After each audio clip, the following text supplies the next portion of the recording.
Yo, what is up everyone? Welcome back. Today, we need to talk about what's happening at the Nürburgring. While F1 pauses between Miami and Canada, Max Verstappen is at the Green Hell, taking on the Nordschleife in a Mercedes-AMG GT3. Not because of lap times, not because of qualifying spots, not because of how fast the Mercedes-AMG GT3 is around the Nordschleife, but because of what it tells us about the man, where his head is, where his heart is, and what the next chapter of his career looks like. Let's start with qualifying. Verstappen did just over an hour in Q1 and topped the timing charts. First ever qualifying for a 24-hour race at a circuit most racers take years to truly understand. He swapped with Daniel Juncadella after that run, still P1, handing over a car at the top of the charts. One lap is 25 kilometers, over 150 corners, and 300 meters of elevation. Hatzenbach snaps left-right before you can breathe. Surfaces change mid-lap, smooth to bumpy, shade to sun, wet patches under trees. Then Fuchsröhr compresses at impossible speed, and he went P1 in Q1, just like that. The Nürburgring Nordschleife isn't a circuit, it's a force of nature, the most demanding, complex, dangerous racing environment on Earth. Lifers still learn there, corners still catch them out, sections still demand respect after hundreds of laps, and Verstappen topped Q1 on his first proper competitive running for a 24-hour race. But the lap time isn't even the most telling part.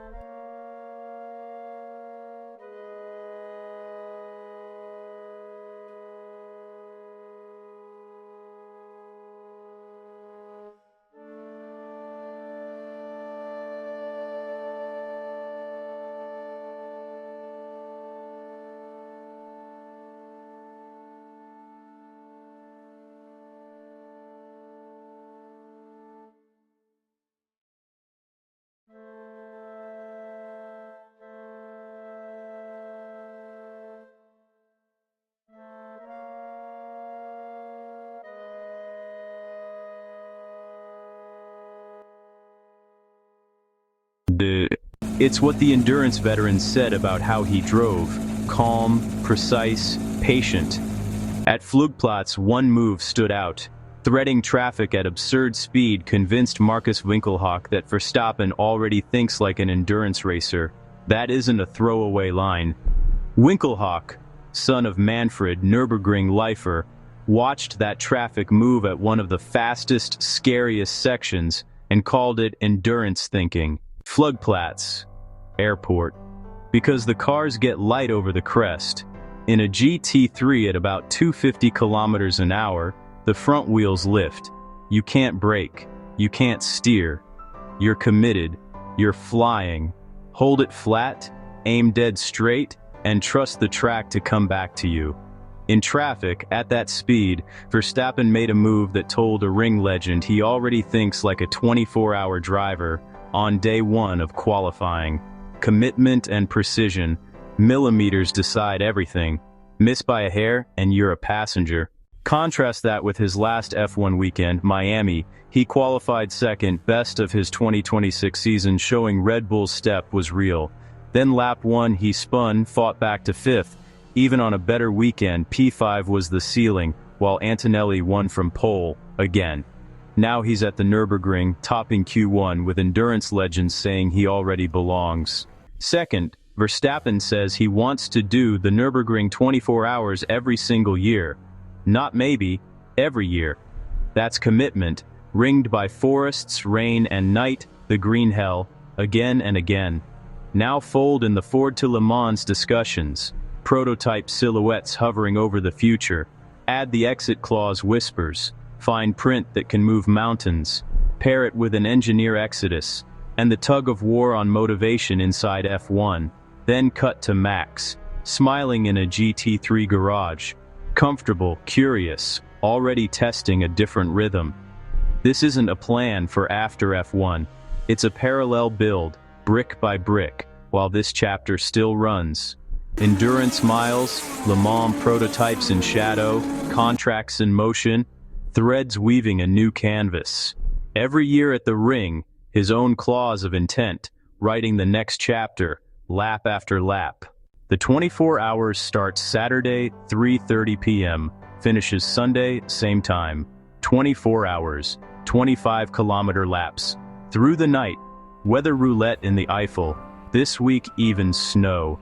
Icy conditions hit on Thursday, snow in May, only at the ring. Multi-class, 130 to 150 cars. GT3s lap in about 8 minutes. Production cars take 12 to 13. A GT3 at 250 can close on a touring car at 120. Traffic defines the race. Blue flag etiquette and clean slicing through traffic decide stints. You need 4 drivers. Verstappen pairs with Daniel Juncadella, Jules Gounon, and Lucas Auer in a Red Bull-branded Mercedes-AMG GT3. Ring experts. Verstappen topped Q1, he's leading. Some will say, Red Bull's improving. Miami showed progress. Front row, better race pace, lighter car. True, but even if Red Bull wins again this year, does that change what we're seeing now? Topping Q1 at the ring is about joy. Pure driving joy we haven't seen from him in F1 all season. A scary incident this week reminded everyone how dangerous the ring is. Yet Verstappen is here by choice, excited, saying he wants it every year. Lando Norris admitted the Nordschleife gave him more fun than any F1 weekend in 2026, even as a reigning champion in a front-running car.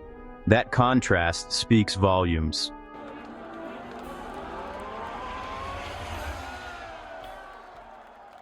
It feels like the 2026 regs changed more than results. They changed the emotional experience. Less racing, more systems management. When the fastest drivers alive find more joy in a 130-car night race, snow threatened, than in F1, that's a deeper problem. Red Bull still calls Verstappen the heart of the project. Upgrades are coming. 2027 rules may tilt back toward combustion, his biggest gripe addressed. But a sabbatical is being touted, not retirement. A year of Nürburgring 24, hypercar duty, maybe Le Mans. Then, if 2027 delivers driver-first racing, he comes back, refreshed, motivated, dangerous. That scenario looks likeliest right now. This weekend could mark the beginning of the end of Verstappen in Formula One, or the beginning of the sabbatical that reignites him.